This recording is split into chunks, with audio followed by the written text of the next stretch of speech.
You can sit here. You want to? Just make the whole thing. I was waiting for you to go like, and go, and you're like, yeah, get the marker.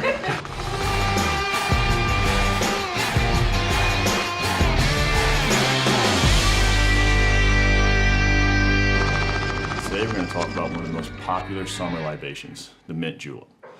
Every year during the Kentucky Derby, over 100,000 Mint Juleps are sold in Louisville in a 1 weekend span. But where did this cocktail come from? How did it become the official cocktail of the Kentucky Derby? And most importantly, how do you make one? This all started back in 1803 when we see the first appearance of a Mint Julep in a Virginia medical journal.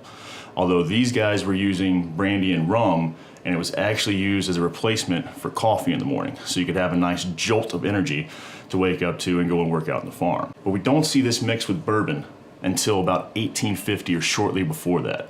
The first written down version of the Mint Julep with bourbon we see comes in 1850 when a U.S. Senator from Kentucky visits Washington around 1850 and brings this recipe with him. He's drinking this drink in what's known as the Round Robin Bar in Washington, D.C.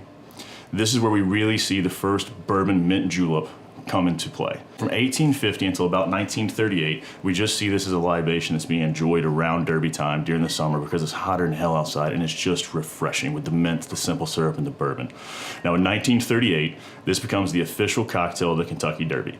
Now for almost a century, this has been the official cocktail of the Kentucky Derby, and at last count in 2016, they sold over 130,000 in 1 weekend just at the Derby. So this isn't including the folks who are drinking around the bar, who are drinking and making them at home, who are here, in South Carolina drinking them, or wherever else across the country and drinking them and making them at home as well. Today we're going to go over how to make the traditional Mint Julep, because it's a cocktail that everyone should have in their summer cocktail portfolio. So to start off with, today we're going to be using the Woody Creek Colorado Rye Whiskey. Traditionally with a Mint Julep, you want to use a bourbon or you want to use a rye whiskey. This is actually my pick of rye whiskeys to use with the Mint Julep. They've done a great job of aging it. In the aging process, it almost picks up a little bit of mint. The whiskey itself picks up a little bit of mint flavor. First, we're going to start with a bunch of mint. You're just going to want a couple of mint sprigs, maybe 15 to 20 mint leaves on there. You're just going to drop them right into the glass. You want to break off the big parts of these stems though, because it just comes out a little bitter in the cocktail. Next, we're going to go with about a bar spoon of 2-to-1 simple syrup. So that's 2 parts sugar, 1 part water. We're going to do about a ½ ounce of fresh squeezed lime juice. And then we're going to muddle everything together. Now you just want to gently press these leaves. You don't want to make a weird paste in the bottom of this glass. Just want to release some of those aromatics, some of those oils from the leaves. If you don't want to use a muddler, you can use the back of a spoon, and that works really well too. And so next, we're going to add 2 ounces of our Woody Creek Rye Whiskey.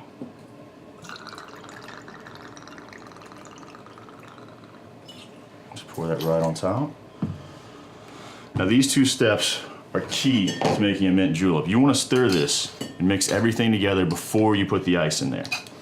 You're also going to want to make sure you use crushed ice and not cubed ice.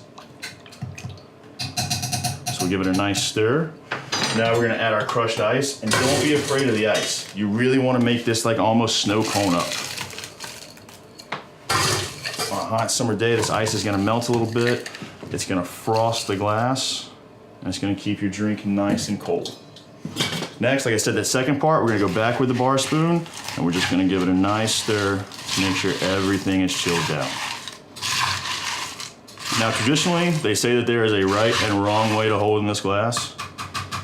They say you're supposed to hold it by the bottom or hold it by the top to let this frost build up on the glass. As you guys can see, it's already building up. But if you're like me, you're going to drink it fast enough to where it doesn't matter where you hold it at. And next for the garnish, we're just going to take a little mint sprig and then pop it right on top. And there we have it, a traditional Mint Julep. 130,000 people in 1 weekend, can't be wrong. All right guys, and if you liked that cocktail, subscribe to our YouTube channel, follow us on Facebook or Instagram. We'll see you guys soon.